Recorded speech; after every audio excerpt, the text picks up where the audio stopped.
श्रीनगर के तालाब के किनारे राघव मछलियाँ बेचने की कोशिश कर रहा है। राघव, मछलियाँ ले लो, स्वादिष्ट मछलियाँ। एक बार खाओगे उंगलियां चाटते रह जाओगे। भीड़ से एक महिला सुमित्रा राघव के पास आती है। सुमित्रा, अरे मछलियों वाले भैया, कितने की है ये मछलियाँ? सिर्फ 60 रुपए किलो। दीदी बताइए कितनी दूं? 60 रुपए किलो? मैं तो 30 रुपए किलो से ज्यादा नहीं दूंगी। दीदी इतनी सस्ती में दूंगा तो मेरा घाटा हो जाएगा। और तुम्हारी मछलियाँ तो छोटी छोटी हैं, इन्हें खाकर पेट भी नहीं भरेगा। सुमित्रा वहाँ से नाराज होकर चली जाती है। राघव निराश होकर सोच में पड़ जाता है। राघव अपने घर लौटता है। घर में उसकी पत्नी सुजाता झाड़ू लगा रही है। सुजाता, आ गए महाराज। आज मछलियाँ बिकी या नहीं? नहीं सुजाता, आज भी एक भी मछली नहीं बिकी। सभी कहते हैं कि मछलियाँ छोटी हैं। छोटी मछलियाँ बेचोगे तो कौन खरीदेगा? इन्हें वापस तालाब में फेंक आओ।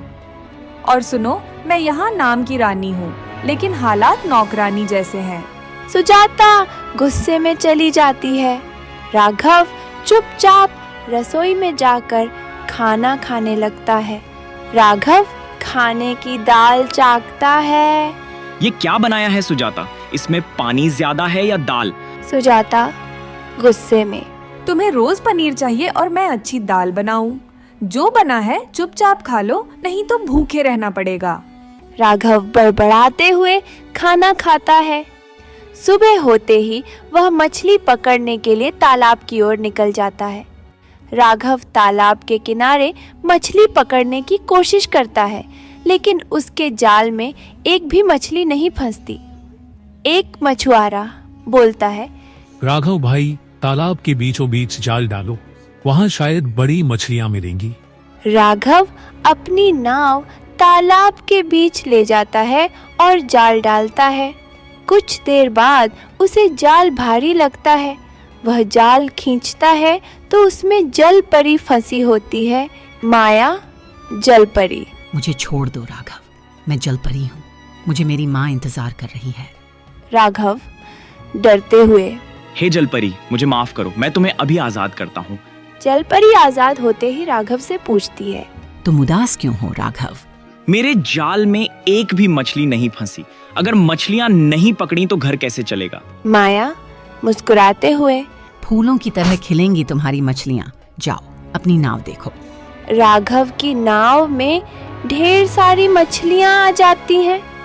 वह खुश होकर जलपरी का धन्यवाद करता है और घर लौट आता है। घर में राघव अपनी पत्नी को जलपरी के बारे में बताता है। सजुता, तुम्हारी बात पर यकीन नहीं हो रहा। अगर जलपरी सच में है तो उससे मेरे लिए साड़ियाँ मांग कर लाओ। राघव मजबूर होकर जलपरी के पास फिर जाता है। राघव जलपरी को पुकारते हुए, आंखों से बहती है आंसुओं की धार। ओ जलपरी, सुन लो मेरी पुकार। जलपरी प्रकट होती है। अब क्या चाहिए राघव? मेरी पत्नी को साड़ियाँ चाहिए। माया मुस्कुराते हुए, साड़ी के बिना अधूरी है शादी। जाओ, तुम्हारे घर पर ढेर सारी साड़ियाँ होंगी।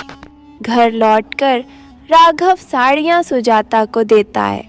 कुछ दिन बाद सुजाता फिर राघव को जलपरी के पास धन मांगने भेजती है। राघव अनिच्छा से जलपरी को बुलाता है। माया, राघव, तुम्हारी पत्नी की मांगें खत्म क्यों नहीं होती? राघव शर्मिंदा होकर, वह बहुत सारा धन चाहती है। माया गंभीर स्वर में, ठीक है, लेकिन ये आखिरी बार है। जलपरी के जाते ही राघव के घर में धन संपत्ति आ जाती है। रात में 2 चोर राघव के घर चोरी कर लेते हैं। सुबह सुजाता धन गायब देखकर रोने लगती है। तभी एक भूकंप आता है और उनका आलीशान घर गिर जाता है। राघव सुजाता से, मैंने कहा था लालच बुरी बला है, तुम्हारे लालच ने हमारा सब कुछ छीन लिया।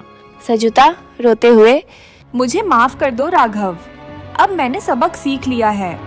दोनों मिलकर सादगी से जीने का फैसला करते हैं। राघव फिर से मछली पकड़ने का काम शुरू करता है और अपनी मेहनत से खुशहाल जिंदगी जीने लगता है। लालच का अंत हमेशा बुरा होता है। मेहनत और ईमानदारी से जीना ही सच्ची खुशी है।